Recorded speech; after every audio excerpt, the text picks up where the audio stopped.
আসসালামু আলাইকুম। আপনারা সবাই কেমন আছেন? আশা করছি ভালো আছেন। আজকে আমার পছন্দের একটি রেসিপি আপনাদের মাঝে শেয়ার করব। সেটা হলো ছানার কালোজাম মিষ্টি। আমার বিশ্বাস আমার মতো অনেকেরই এই কালোজাম মিষ্টি অনেকের পছন্দ। এই মিষ্টিটা কিন্তু ঘরে অনেক সহজেই তৈরি করে নেওয়া যায়। তো আমি আশা করছি আজকের এই রেসিপিটা আপনাদের অনেক ভালো লাগবে। ভালো লাগে থাকলে আমার ভিডিওটা সাবস্ক্রাইব করবেন এবং লাইক দিয়ে ভিডিওটা দেখতে থাকবেন এবং পাশে থাকা বেল আইকনটি প্রেস করে দিবেন। এতে করে নতুন কোনো ভিডিও আপলোড করলে আপনাদের মাঝে চলে যাবে। তো চলুন দেখে নেওয়া যাক ছানার এই মজাদার মিষ্টি কিভাবে তৈরি করি।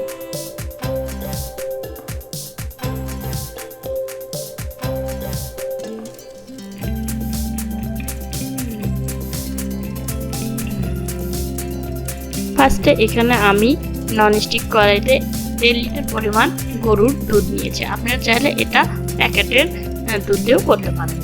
এর মধ্যেই দুধে একটা বলক চলে এসেছে। দুধে বলক চলে আসার পর এখানে আমি 1/3 কাপ পরিমাণ ভিনেগার মিশ্রিত পানি ব্যবহার করব। 1/3 কাপ ভিনেগার আমি এখানে নিয়েছি। এর মধ্যে আমি পানি মিশিয়ে নেব। দিয়ে প্রথমে আপনাকে ছানাটা সুন্দর করে পারফেক্ট ভাবে তৈরি করতে হবে। দুধে একটা বলক চলে আসার পর আমি ছানাটা অল্প একটু করে দিব আর জাস্ট হালকা একটা চামচ দিয়ে আলতো ভাবে নেড়ে চেড়ে দেব। যদি ছানাটা আপনার পারফেক্টলি হয়ে যায় তাহলে মিষ্টিটা অবশ্যই পারফেক্ট ভাবে তৈরি করা যাবে। আর অর্ধেকটুকু ভিনেগার মিশ্রিত পানি দিয়ে আবারও হালকা হাতে নেড়ে চেড়ে দেব। ছানা থেকে যতক্ষণ পর্যন্ত ছানার তৈরি সবুজ একটা পানি বের হয়ে না আসে ততক্ষণ পর্যন্ত বুঝবেন না আমার ছানা তৈরি হয়েছে। যতক্ষণ বুঝবেন ছানার ভিতর থেকে সবুজ পানিটা বের হয়ে এসেছে তাহলে আমার ছানাটা রেডি। এর মধ্যে আপনারা দেখতে পাচ্ছেন সবুজ পানি চলে এসেছে। অবশ্যই চুলার জালটা কিন্তু অফ করে রাখতে হবে। আমি ছানাটা এখন একটা স্ট্রেনারে সুতি কাপড় বিছিয়ে বা জর্জেট কাপড় বিছিয়ে ছানাটা ছেঁকে নেব। এর মধ্যে আমি এখন ঢেলে ছানাটা ছেঁকে নেব।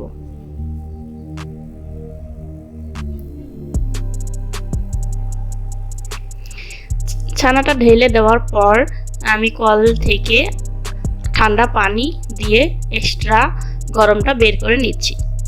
তা না হলে অতিরিক্ত ছানাটা সেদ্ধ হয়ে যাবে, তখন ছানাটা ভালো মতো মিষ্টি তৈরি করা যাবে না। অবশ্যই এটা ভালো করে পানি দিয়ে ছেঁকে নিতে হবে। এখানে আমি একটু হাত দিয়ে চাপ দিয়ে এক্সট্রা পানিটা বের করে নেব।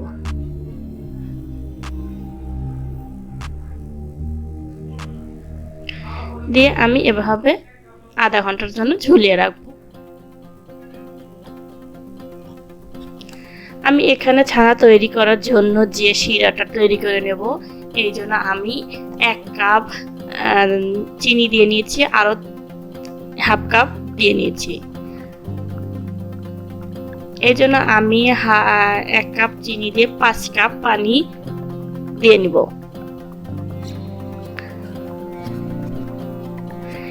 পানিটা দিয়ে চুলায় আমি জালটা ধরিয়ে দেব। এর মধ্যে আমি 2টা সাদা এলাচের টুকরা দিয়ে নিচ্ছি। এখন আমি ছানাটা বের করে নিয়েছি। ছানাটা আমার 1.5 কাপের মতো হয়েছিল।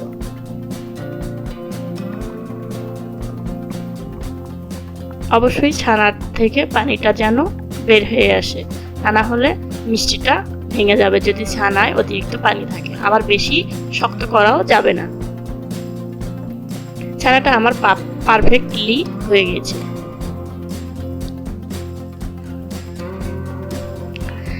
এখন আমি এখানে নিয়েছি 2 টেবিল চামচ পরিমাণ গুঁড়ো দুধ, আর নিয়েছি 4 টেবিল চামচ পরিমাণ ময়দা,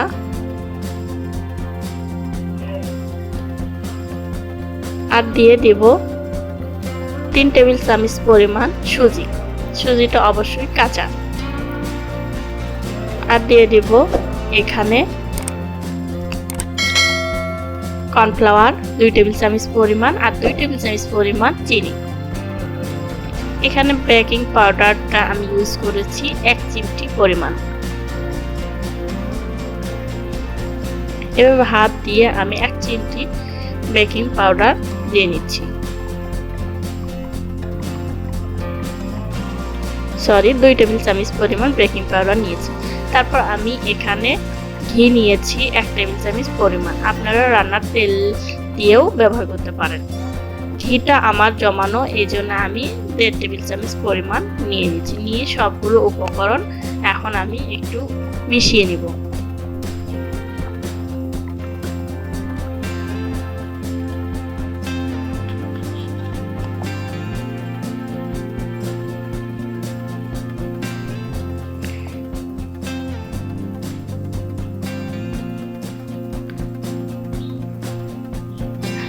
সবগুলো উপকরণ আমি মিশিয়ে নিয়ে এখন ছানার ভিতর দিয়ে হাত দিয়ে এভাবে মেখে নেব।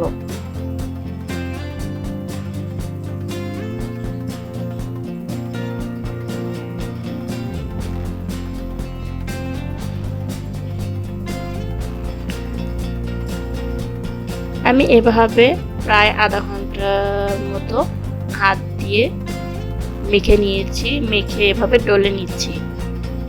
আপনারা এটা খুব আলতোভাবে করতে হবে, বেশি জোরে জোরে প্রেসার দিয়ে ছানাটা মথা যাবে না, মথলে মিষ্টিগুলো ভালো হবে না। আপনারা দেখতে পাচ্ছেন এর মধ্যে আমার সফট ভাব ছানার ভিতর চলে এসেছে।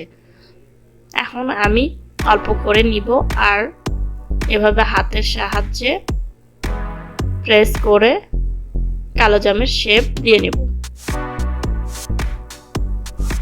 অবশ্যই 2 হাতের তালু দিয়ে এভাবে সুন্দর করে কালো জামের শেপে মিষ্টি তৈরি করে নেব।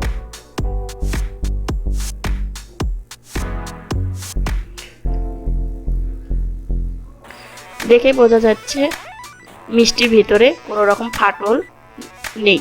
এখন আমি সবগুলো মিষ্টি এক এক করে বানিয়ে নেব।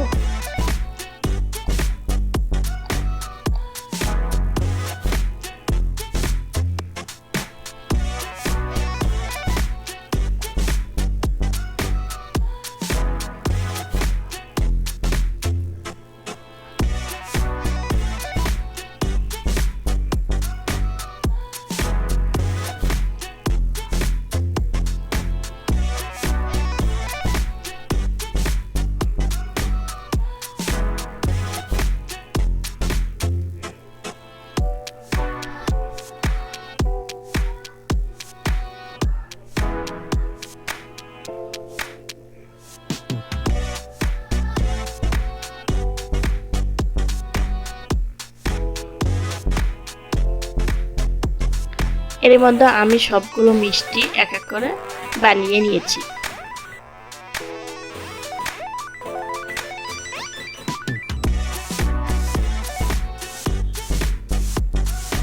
এখন আমি কালোজাম মিষ্টিগুলো একটু ভেজে নেব। এই জন্য চুলায় একটা কড়াই দিয়ে ননস্টিক কড়াই দিয়েছি। এর মধ্যে আমি পর্যাপ্ত পরিমাণ তেল দিয়েছি। অবশ্যই এই কালোজাম মিষ্টি ভাজতে ডুবো তেল দিতে হবে।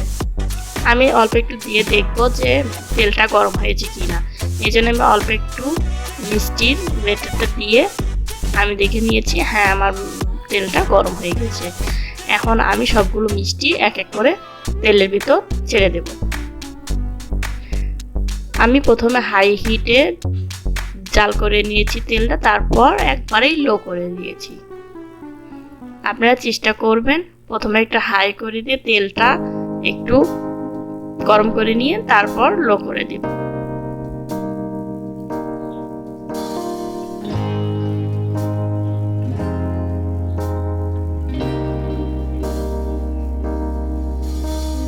আমার প্যানটা অনেক বড়, এই জন্য আমি অনেকগুলো মিষ্টি দিয়ে নিচ্ছি। আপনারা ছোট পাত্রে যদি বসান অল্প করে মিষ্টিগুলো দেবেন, মিষ্টিগুলো ফুলে ডাবল হবে।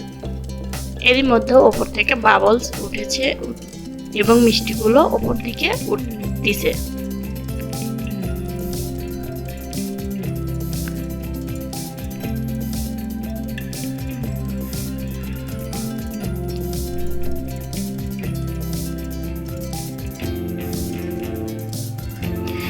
সবগুলো মিষ্টি আমি একটু একটা স্ট্রেনার চাকনি দিয়ে আমি একটু নাড়িয়ে দিচ্ছি। আপনারা দেখতে পাচ্ছেন এর মধ্যে সবগুলো মিষ্টি আমার সুন্দরভাবে ফুলে উঠেছে। চুলার আঁচটা কিন্তু লো রাখতে হবে।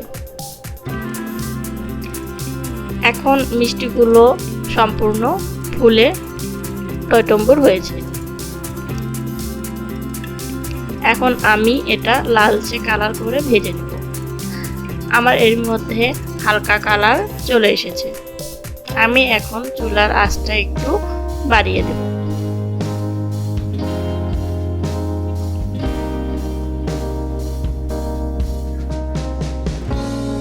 লো থেকে একটু বাড়িয়ে দিয়ে মিষ্টিগুলো হালকা কালো করে ভেজে নেব। তারপর চুলার আঁচটা আমি কমিয়ে দেব।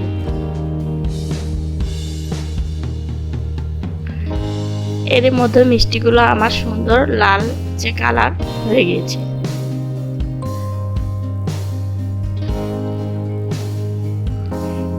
মিষ্টিগুলো যাতে শক্ত না হয় এই জন্য চুলার জাল আপনাকে একটু কম রাখতে হবে।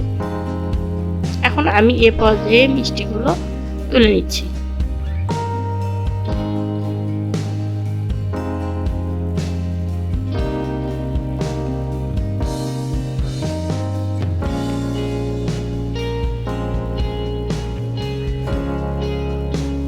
আমি সবগুলো মিষ্টি তুলিয়ে নিয়েছি।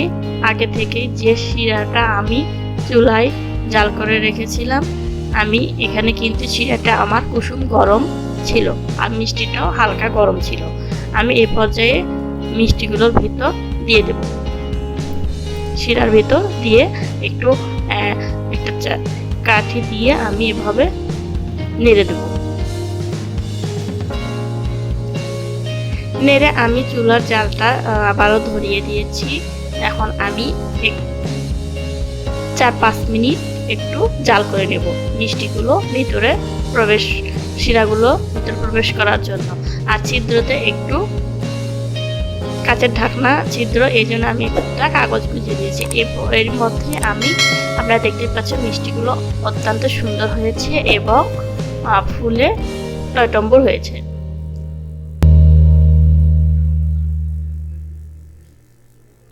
এভাবে 5-7 মিনিট ধরে জাল করে মিষ্টিগুলো আমার হয়ে গিয়েছিল। এখন আমি তুলে আরেকটা বাটিতে ঠান্ডা করার জন্য নর্মাল ফ্রিজে 2 ঘন্টার মতো রেখেছিলাম।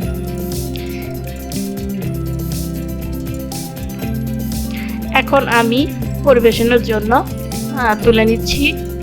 আপনারা দেখতে পাচ্ছেন মিষ্টিগুলো অসম্ভব সুন্দর এবং রসে টইটম্বুর হয়েছে। আমি একটা চামচ দিয়ে আপনাদেরকে মিষ্টিগুলো কেটে দেখাবো।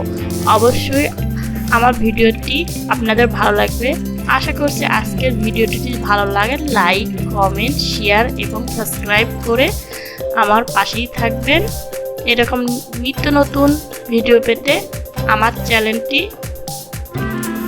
সাবস্ক্রাইব করে বেল আইকনটি প্রেস করে দেবেন। আল্লাহ হাফেজ।